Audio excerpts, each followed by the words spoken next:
It was the 1980s. Today, it's a trip back in time. Okay, most if not all my videos are trips back in time, but on this channel, we are going back to the 1980s. The year, the decade that yours truly was born into this chaotic world. And during that decade, TV entertainment was on the rise, and it did not get any bigger than these shows. We're talking about guns and explosions and actions and stud-like hunts, mullets. Yes, this was all a hallmark of the 1980s. But the standout points of these shows were the vehicles involved. As a young kid, I did not care about storyline arcs or acting. It was all about those cool, flashy, fancy-looking vehicles. The shows in question are, of course, the A-Team, Knight Rider, Street Hawk, and Airwolf. The A-Team, a show about a team who were tried by court-martial for a crime they did not commit. They were convicted and they were sentenced to serve time in the maximum security military prison, but they later escaped to the Los Angeles underground. They began working as soldiers of fortune while trying to clear their names and avoid capture by law enforcement and military authorities. Knight Rider, a series about a police lieutenant whom is rescued by a self-made billionaire after surviving a double-cross shooting. He is surgically given a new face and a new identity, Michael Knight. He is the driver of an advanced, artificially intelligent, self-aware, and nearly indestructible talking car, known as KITT. Now essentially a crime-fighting duo, Michael and KITT are brought in during the situations where direct action might provide the only feasible solution. Street Hawk, the story about an ex-motorcycle cop who was injured whilst on duty. He has now been recruited by the government as a top-secret police troubleshooter to ride the all-terrain attack motorcycle vehicle known as Street Hawk. Designed to fight urban crime, capable of incredible speeds up to 300 miles an hour, with immense firepower. Jesse ends up leading a double life, a police public relations officer by day and a crime fighter by night, much to the chagrin of the police, who regard Street Hawk as a lawless vigilante. Airwolf. This centers around an advanced prototype supersonic helicopter with stealth capabilities and a formidable arsenal.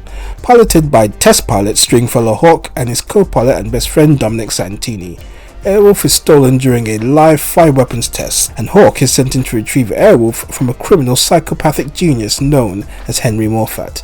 In return for his missing brother, Hawk keeps Airwolf under his lair until he can be found. As a go-between, Hawk, under the instructions of Archangel, the head of the firm who created Airwolf, will go on special national missions. Each of these shows were all varied in terms of their storytelling, their acting, and their action. I would say of the four shows, Airwolf was the most mature in terms of its depiction. It had a more serious tone and edge when compared to the other three. Knight Rider at times has very corny dialogue, and the fight scenes, shall we say, are very 80s, with not that much hard-hitting action. Especially as a young kid, I can't exactly say that I was looking for grade A Oscar award-winning acting ahead of the cool, flashy cars and action sequences. Now, that is the basic introductions for these four shows, but each have their own background and stories to tell. Now what I will do is I will go through each individual show and expand more on their standing. Airwolf. I have already mentioned the premise of the show about an advanced technological fighter helicopter piloted by Stringfellow Hawk. Its tone was quite serious, with Hawk determined to find his lost brother St. John, or Sinjin as he was called, whilst going on missions with Airwolf under instructions from Archangel, the head of the firm which is the organization that built Airwolf. Airwolf was built by the brilliant but sociopathic engineer Henry Moffat. During the initial test flight, Moffat attacks the testing facility, steals his creation, and takes it back to Libya, having deleted the blueprints from the firm computers. Now in Libya, he begins performing acts of aggression, such as sinking an American destroyer as a service for Gaddafi in exchange for giving Moffat sanctuary on Libyan soil. Archangel, who was caught up in the attack, brings in Hawk to retrieve Airwolf, but at a cost, as Hawk's lover, Gabrielle, who was also Archangel's assistant, is captured and then tortured and killed by Moffat, who was a sadistic penchant for torturing women. Hawk successfully retrieves Airwolf and gets his revenge on Moffat by blowing him up with Airwolf's gun cannons. There is a distrust from both Hawk and Archangel towards the firm are not being completely forthcoming on the disappearance of Hawk's brother Sinjin, and as a result, Hawk keeps Airwolf hidden until the firm can find Sinjin.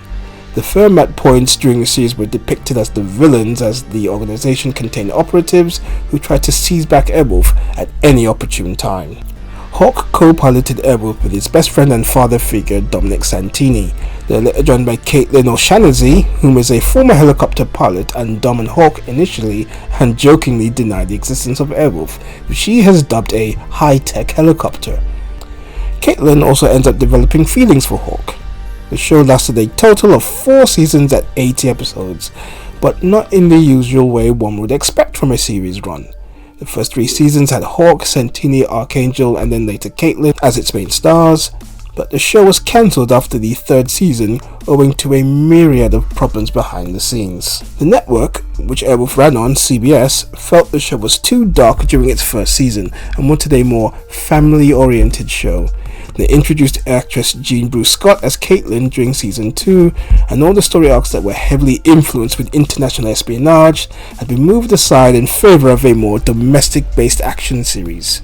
The changes unfortunately had a very negative impact on the show as the ratings dropped significantly, adding the alcohol issues with its lead actor Jan Michael Vincent as Hawk, which allegedly became a huge problem for the show's cast and crew, the departure of the show's creator Donald P. Belisario, who was frustrated at not being able to continue with his vision of Airwolf from season 1. All of that added into the mix, and it made for a very grim time for the show. Eventually, the show was cancelled by CBS after 3 seasons.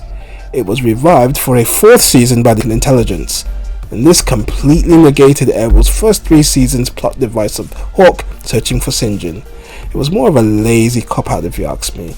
The other actors, Ernest Borgnine as Dom was killed off screen, Alex Cord as Archangel was just assigned to be overseas, and Jean Bruce Scott as Caitlin just vanished. Just no mention of her at all.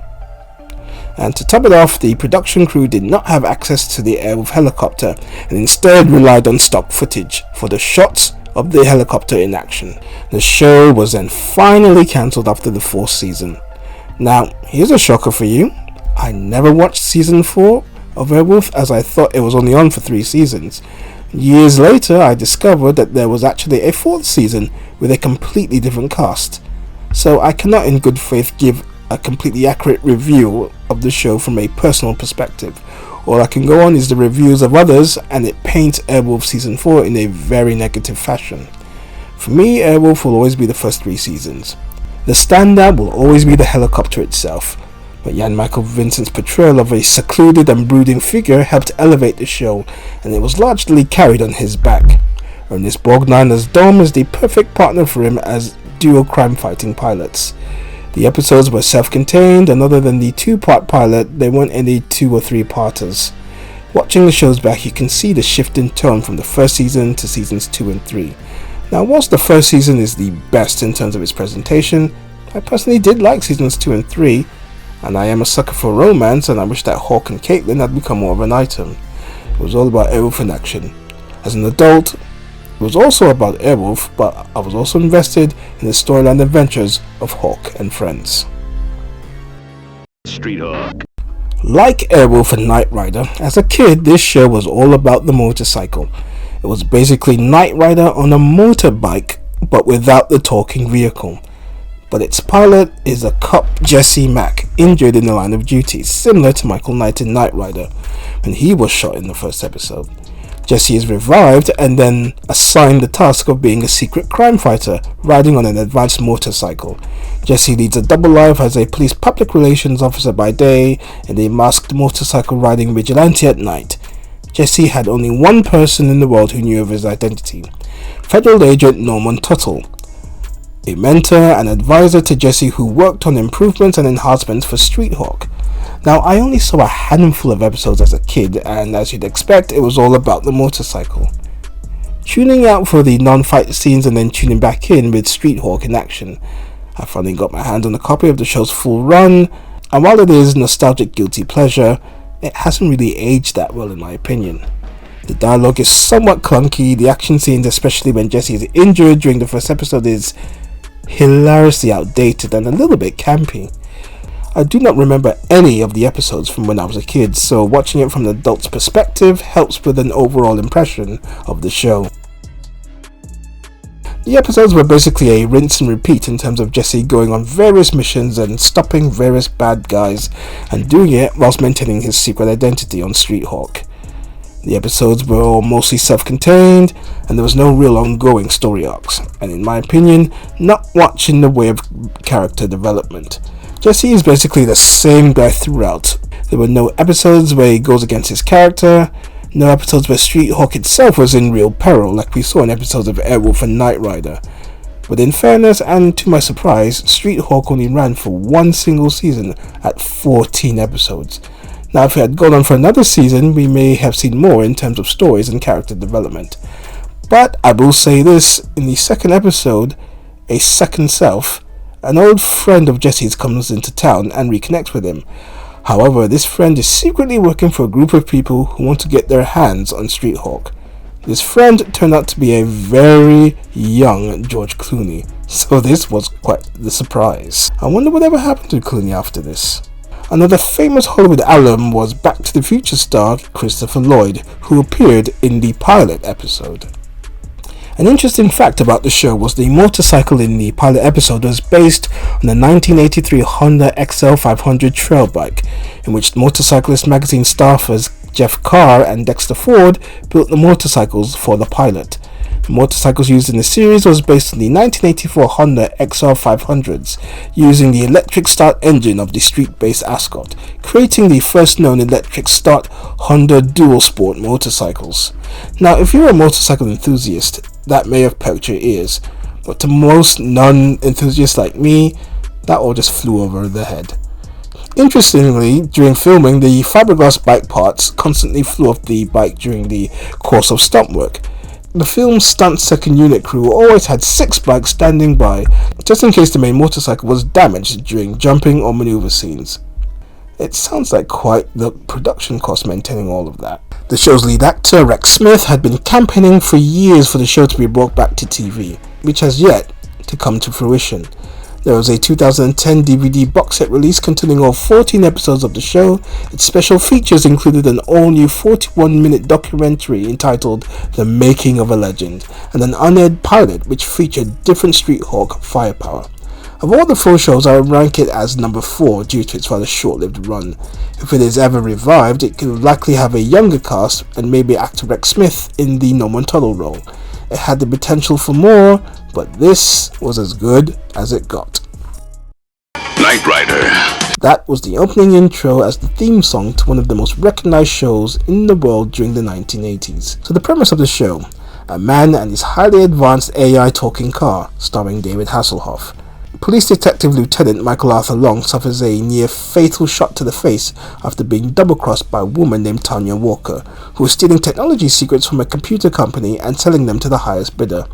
After receiving plastic surgery, Long is given a new identity and goes by the name Michael Knight. Wilton Knight is the eccentric billionaire who saves Michael and selects him to be the primary field agent in the pilot program of his public justice organization, the Foundation for Law and Government. Joining him in the field is Knight Industries 2000's Kit, a heavily modified, technologically advanced Pontiac Firebird Trans Am with numerous functions, including a highly durable bulletproof shell and frame, controlled by a computer with artificial intelligence. We of course all know the car as Kit.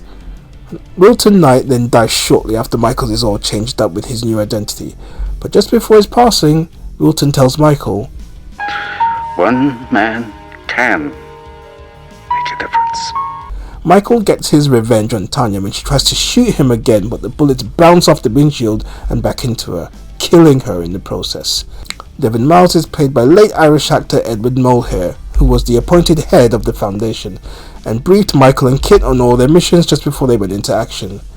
Now, there were 2 chief technicians during the show's run. Bonnie Barstow, played by Patricia McPherson, appeared in seasons 1, 3 and 4, and April Curtis is played by actress Rebecca Holden, who appeared in season 2 only. Both women had sexual tension with Michael, but they were never acted upon. I personally would have loved for him to have hooked up with Bonnie.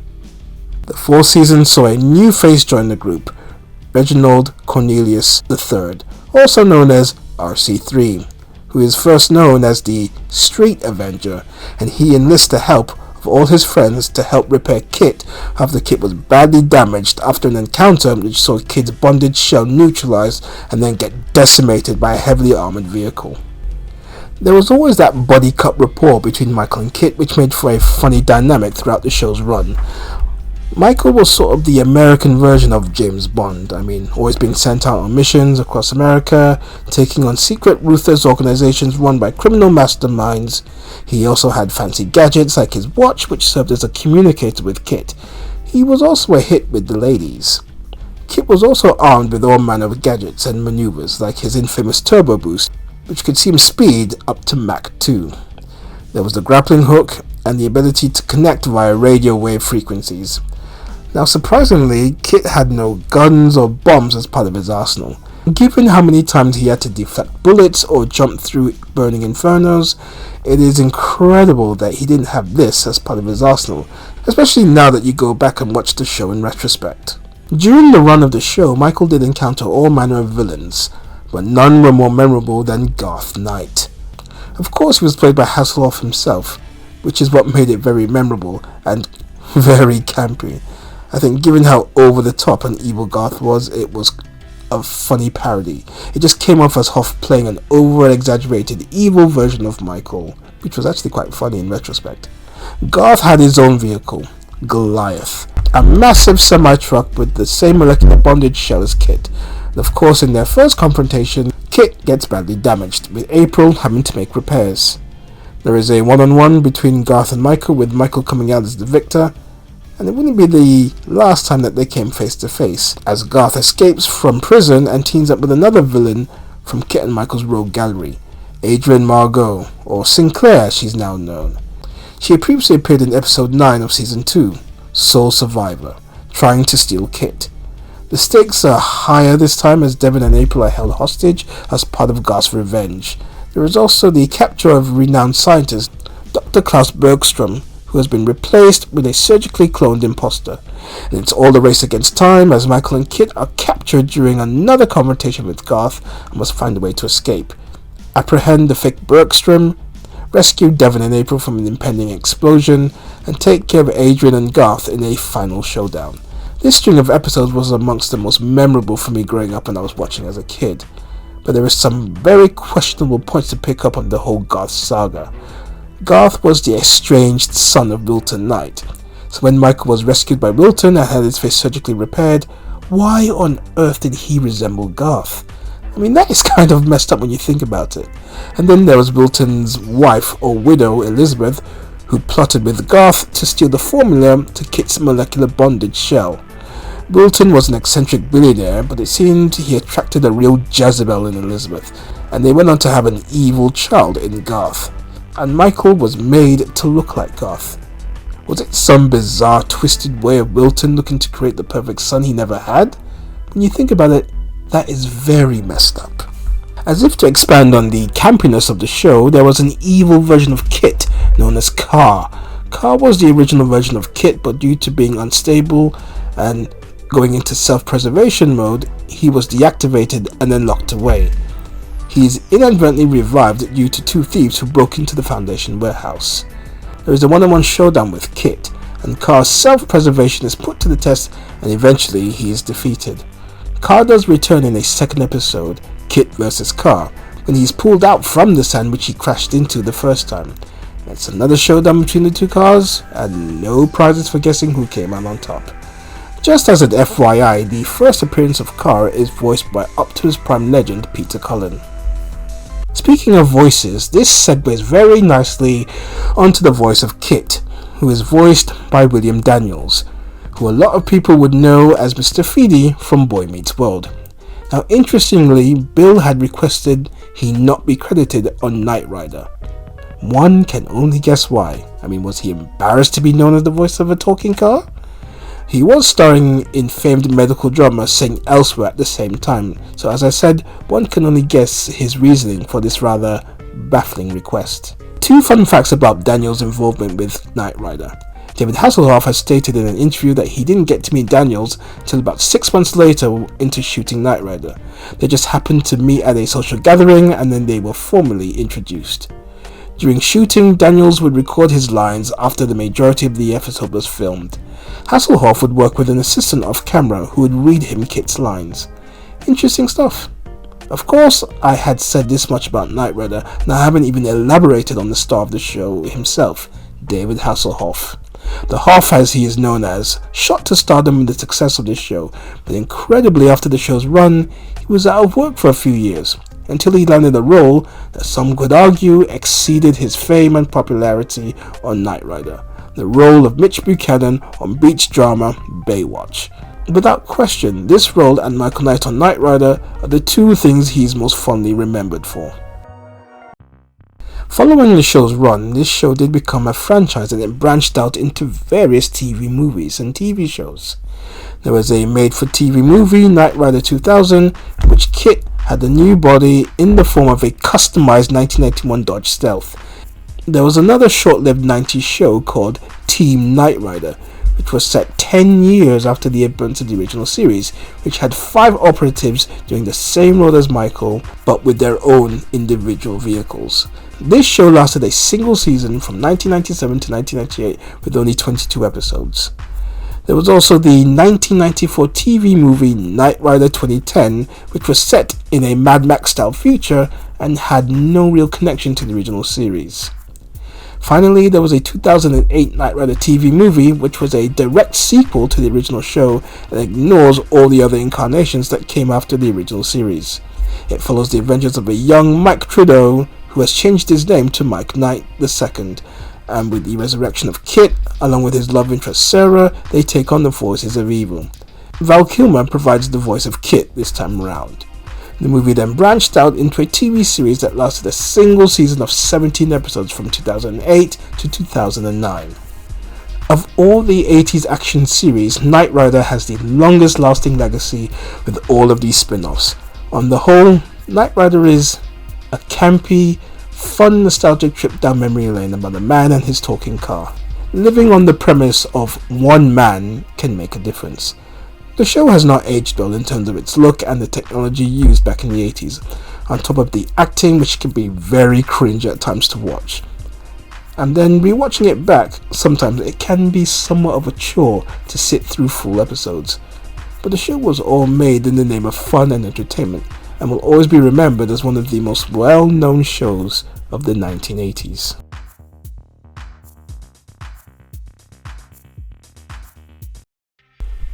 We end the 80s action 4 with The A-Team. The A-Team was a series about a group of 4 ex-members of a special military armed forces unit who are wrongly tried and convicted by a court-martial for a crime they did not commit, and they are sent to a maximum security prison. These 4 men escaped and they headed to the Los Angeles Underground. But to earn a living, they have to survive as soldiers of fortune who offer their services to various clients, serving as an almost independent detective agency, but with guns and explosives. All of this whilst trying to avoid getting caught by the law enforcement and military services, as well as trying to get their names cleared. The show was an episodic series with most of its episodes self-contained, barring a 3-part story in season 5. Most episodes would see the A-Team get hired to solve a myriad of cases, like going on rescue missions to save captives from corrupt gangs, cults, and drug lords. The team comprised of 4 members. John Hannibal Smith, played by late actor George Peppard. He's the master tactician and charismatic leader of the group. He has the very memorable catchphrase, I love it when a plan comes together. Lieutenant Templeton Peck, played by Dirk Benedict, and usually goes by the nickname Face or Faceman. He is a smooth-talking con artist who is second in command and the appropriator of vehicles and weapons and equipment to help get the A-Team through their missions. He was suave, smooth-talking, and very successful with the ladies. Next is the team's pilot, Captain H.M. Howling Mad Murdoch, played by Dwight Schultz. He has been declared insane and he lives in the Veterans Affairs mental institution for the first 4 seasons. He is not on the official radar of the government and military that are seeking to bring in the A-Team, and this often works to their advantage when they are confronted with tricky situations. Sergeant First Class Bosco Albert Baracus, nicknamed BA, or Bad Attitude, is the team's strongman, the mechanic and driver. He is easily the standout and the most recognizable member of the team. A powerhouse with a short fuse, and he often gets riled up by Murdoch, who refers to him as a crazy fool. He has a fear of flying, and comically the others devise plans to have him knocked out before getting on the plane. With his trademark mohawk haircut and gold chains and his own catchphrase, "I pity the fool," it's not hard to see why he was the standout of the group. Now, there are a number of allies who assist him throughout the show's run. Amy Allen, who is an intrepid reporter for the LA Courier and features in the first season and lasts up until the first half of season 2. Tanya Baker, like Amy, she was also a reporter and she helped out the A-Team several times, although she never fully incorporated herself into the team. She takes over from Amy, who was written out of the show. General Stockwell, he is introduced in season 5 and serves as the new antagonist, or the boss for the A-Team. He manipulates the A-Team into working for him, and in exchange, he offers them a pardon, so the authorities will cease their pursuit of the team if they can carry out any number of unspecified missions for him successfully. Finally, there is Frankie Santana, nicknamed Dishpan Man. That's a heck of a name. He is a Puerto Rican special effects expert who helps the A-Team during the final season. He is blackmailed into joining the team by General Stockwell after he and Murdoch help the team escape from the firing squad. Now, funnily enough, of all the 4 shows, I did watch quite a few episodes as a young kid, and I don't remember any of them. None of them at all. It was when I was in my teens and I was watching reruns that I began to understand the basic premise of the show. For me, it had always been about the fights, the guns and the explosions, the high-octane style of the show, the larger-than-life presence of Mr. T that got me hooked when I was younger. Whilst the other shows had standout vehicles as part of their drawing factor, this show was about the main characters themselves, but they did have their own little flashy vehicle in what I like to call the A-Van. It is not a highly advanced attack vehicle like Airwolf or Knight Rider, but it is a sleek and stylish looking 1983 GMC Vandura van with its charismatic red stripe, black and red turbine mag wheels, and a rooftop spoiler that the A-Team took into action when they were going up against their enemies. It is every bit a pop culture icon that Knight Rider and Airwolf are. The show had an almost rinse and repeat formula throughout its run, and this led to drops in the ratings. The show takes a different turn in its final season when the A-Team is finally caught by the authorities, but through General Stockton's pardon, they end up working for him by going on several suicide missions. They end up as free men upon completion of these missions, and that was it. The final episode ended on something of a low-key note. The show, in terms of high-octane action, was entertaining if not executed in an almost cartoon-like fashion at times. With all that firepower, explosions and hand-to-hand combat, there was not many visible scars or a lot of blood, which viewers found very, very comical. Now, watching it back retrospectively, I can see the point. The show did manage to get a couple of Emmy Award nominations in 1983.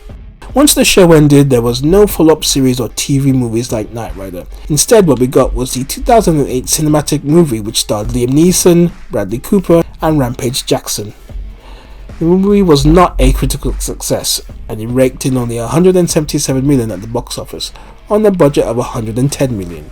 It received a fair amount of negative reviews by fans, journalists, and even the original cast members of the A-Team were not too high on praise for this movie. To finish off though, watching the A-Team back, it is all seen in the context of action and entertainment and nothing more.